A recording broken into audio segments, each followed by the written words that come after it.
చందనోత్సవంలో భాగంగా ఈరోజు చందనం అరగదీత ప్రక్రియ మొదలైంది. శాస్త్రోక్తంగా పండితులు ఈ ప్రక్రియను ప్రారంభించారు. దాదాపు ఏడాది పొడుగునా స్వామి నిజరూప దర్శనం భిన్నంగా కేవలం అక్షయ తృతీయ రోజు మాత్రమే నిజరూపంలో దర్శనమిస్తారు.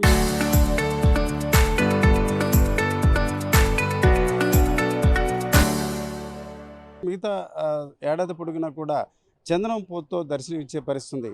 ఈ దశలో చందనోత్సవం రోజు స్వామి అందరికీ నిజ రూపంలో దర్శనం ఇచ్చే ప్రక్రియలో భాగంగా ఉన్న చందనం తొలగించి కొత్త చందనం పూత పూసే ప్రక్రియ జరుగుతుంది. దాదాపుగా 12 మణుగుల చందనం కూడా పూసే పరిస్థితుంది. దీనికి సంబంధించి ఈరోజు చందనం అరగదీత ప్రక్రియ మొదలైంది. దీనికి సంబంధించి ఈ ప్రాంతానికి చెందిన ఎమ్మెల్యే గంటా శ్రీనివాసరావుతో పాటు మాజీ ఎమ్మెల్యే వాసుపల్లి గణేష్ కుమార్తో పాటు పలువురు కూడా పాల్గొన్న పరిస్థితి. ఈ రోజు నుంచి చందనం అరగదీత ప్రక్రియ దాదాపుగా ఈ నెల 19వ తేదీ వరకు కొనసాగుతుంది.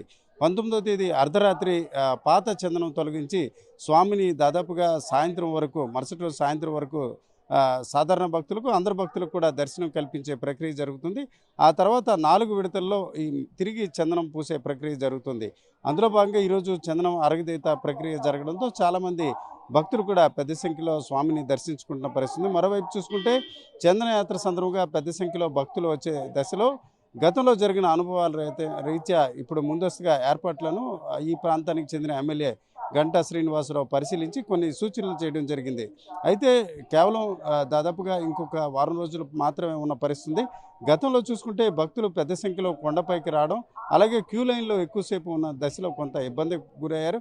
గత ఏడాది చూసుకుంటే ఆ క్యూ లైన్లో ఉన్న దశలో కూడా గోడ కూలిపోవడంతో కొందరు మృత్యువాత పడ్డారు. అయితే కంపార్ట్మెంట్ల రీతిన భక్తులను కొంతసేపు ఉంచి ఆ తర్వాత దశల వారీగా విడిచిపెట్టినట్లయితే దర్శనాలు జరగడమే కాకుండా భక్తులకు ఇబ్బంది కలగదని గతంలో నివేదిక ఇవ్వడం జరిగింది. అయితే దాదాపు ఏడాది కాలం గడిచినప్పుడు కూడా ఇప్పుడు కూడా ఆ నివేదికను అమలు చేయని పరిస్థితి. ఈ దశలో ఈసారి చందనయాత్ర ఏ రకంగా జరుగుతుంది అన్నది కొంత ఉత్కంఠత కూడా నెలకొన్న పరిస్థితి. అయితే ఈసారి ప్రభుత్వం మాత్రం ఖచ్చితంగా టికెట్లో ఉన్న వారికి మాత్రమే అనుమతి ఇచ్చడమే కాకుండా స్లాట్ల విధానం, అంటే నిర్ణీత సమయాన్ని కేటాయించి ఆ సమయంలోనే భక్తులకు అనుమతించాలని నిర్ణయించిన పరిస్థితి. అలాగే కొండపైకి కూడా వాహనాలు పరిమితంగా కూడా అనుమతించే ప్రాసెస్ కూడా జరుగుతుంది. మరోవైపు చూసుకుంటే ఒకవైపు చందనం అరగదీత ప్రక్రియ మొదలైతే మరొక వైపు చూసుకుంటే ఈ రోజు నుంచి కూడా టికెట్ల విక్రయాలు కూడా జరుగుతున్నాయి. ఎక్కువగా దాదాపు 70% టికెట్లను ఆన్లైన్లో విక్రయించి కేవలం 30% టికెట్లు మాత్రమే ఆఫ్లైన్లో విక్రయించాలని నిర్ణయించారు. ఏదేమైనప్పటికీ ఈ రోజు నుంచి విశాఖలో సింహాచలంలో జరిగే చందనయాత్ర ప్రక్రియ మొదలైందని మనం చెప్పుకోవచ్చు. కెమెరా పర్సన్ తిరుపతితో రామచంద్రరావు.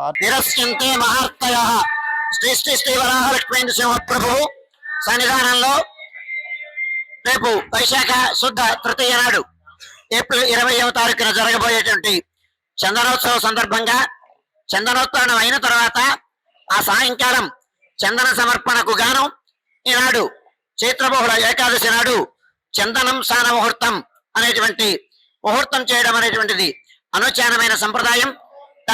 ఆ సంప్రదాయాన్ని పురస్కరించుకొని ఈనాడు విశ్వక్సేనారాధనం పుణ్యాహవాచనం అయిన తర్వాత చందనదారు ఖండాన్ని స్వామివారి సన్నిధానంలో సమర్పించి పూజాధికారులు నిర్వహించి అయిన తర్వాత ప్రధాన అర్చకుల వారు గొడవర్తి శ్రీనివాసాచార్యుల వారు వారి యొక్క ప్రప్రథమంగా ఆ చందనం సేకరణం అనేటువంటిది ముహూర్తం చేస్తారు. ఆ కార్యక్రమం జరుగుతోంది.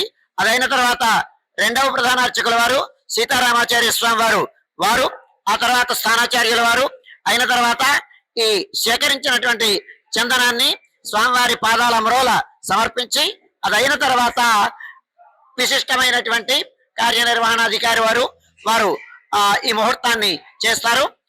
దీనితో తర్వాత శ్రీకార్యపరులందరూ ఈ చందనం సేకరణం అనేటువంటి కార్యక్రమాన్ని నిర్వహిస్తారు. ఇది చాలా అద్భుతమైన సన్నివేశం, చాలా విశిష్టమైన సన్నివేశం. ఎందుచేతనంటే ఏటి పొడవున సింహాద్రినాథుని యొక్క తిరుమేనని అలంకరించేటువంటి చందనాన్ని మన కార్యక్రమంగా, మన సేవగా, మన శ్రీహస్తాలతో స్వామికి సమర్పించడం అనేటువంటిది చాలా అద్భుతమైనటువంటి విలక్షణమైన సన్నివేశం. ఇది చాలా పవిత్రమైనటువంటి కార్యం. దీన్ని మనం నిర్వహిస్తున్నాం. అందుకే ఏకాదశి పర్వదినాన్న ఈ ముహూర్తం చేయడం అనేటువంటిది బహుశా కాకతాళీయం అవ్వచ్చు, లేదా అది ఉద్దేశ్యం అవ్వచ్చు. ఈ సంప్రదాయాన్ని కొనసాగిస్తున్నాం. ఈ కార్యక్రమం జరుగుతోంది.